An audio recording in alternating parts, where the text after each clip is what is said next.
بسم الله الرحمن الرحيم.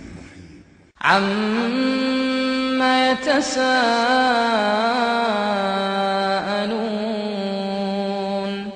عن النبأ العظيم الذي هم فيه مختلفون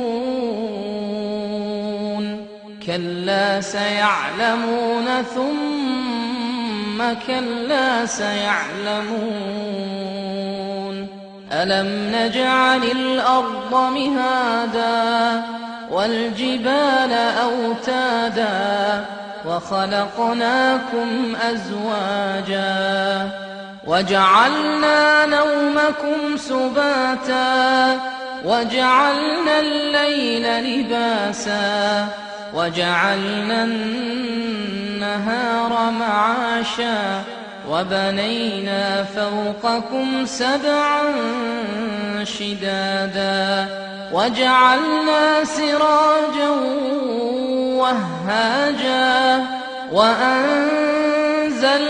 من المعصرات ماء ثجاجا لنخرج به حبا ونباتا وجنات ألفافا إن يوم الفصل كان ميقاتا يوم ينفخ في الصور فتأتون أفواجا وفتحت السماء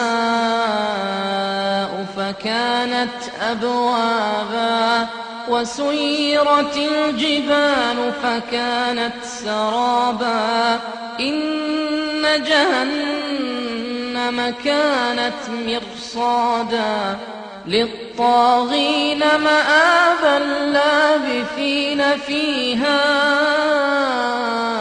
أحقابا لا يذوقون فيها بردا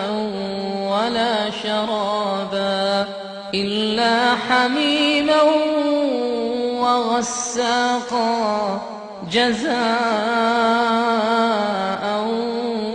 وفاقا إنهم كانوا لا يرجون حسابا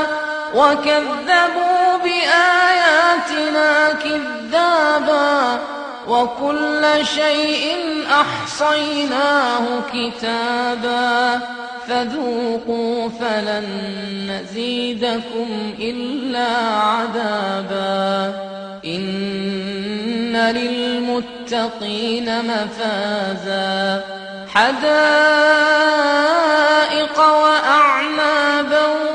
وكواعب أترابا وكأسا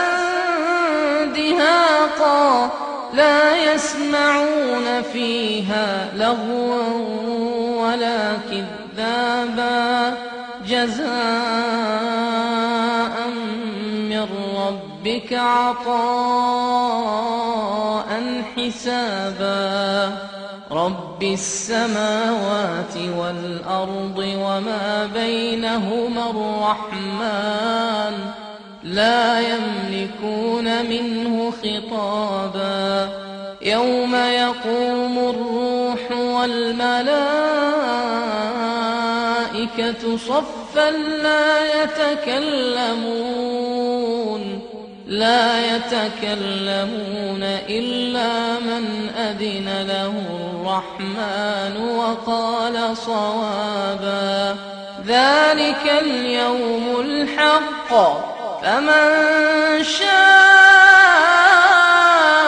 اتخذ إلى ربه مآبا إنا أنذرناكم عذابا قريبا يوم ينظر المرء ما قدمت يداه ويقول الكافر يا ليتني كنت